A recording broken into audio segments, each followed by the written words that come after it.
আসসালামু আলাইকুম বন্ধুরা, আজকে আমি বাড়িতে তাল মিছরি বানিয়েছিলাম। চলুন দেখাই কিভাবে বানিয়েছি। তালের রসটা পাতলা করে নিতে হবে। একটা কড়াইতে দিয়ে জাল করে নিতে হবে। ফুটে আসলেই গুড় দিয়ে দিতে হবে। এইখানে গুড়ের বাতাসা দিতে হবে, কিন্তু আমাদের এখানকার কোনো দোকানে গুড়ের বাতাসা পাওয়াই যায়নি। সেজন্যই আখের গুড় দিয়ে চেষ্টা করেছি।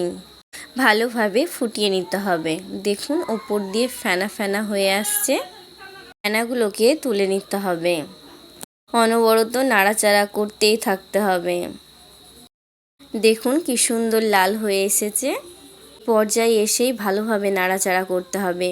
অনেকটাই হয়ে এসছে। একটা থালায় ঘি অথবা তেল দিয়ে ভালোভাবে মাখিয়ে নেবেন।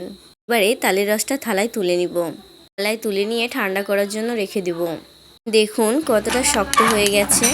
আমি কিন্তু ফার্স্টে যেটা করেছিলাম ওইটা কিন্তু শক্ত হয়েছিল না, কারণ তালের রসটাকে আরও জাল করতে হতো। পরে আমি আবারও জাল করেছিলাম। তারপরে একটা নোড়ার সাহায্যে ভেঙে নিয়েছি। দেখুন কত সুন্দর হয়েছে না। বাজার থেকে আমরা যেই দুলালের তাল মিছরি খাই সেইটার স্বাদ আর এইটার স্বাদ একদমই আলাদা।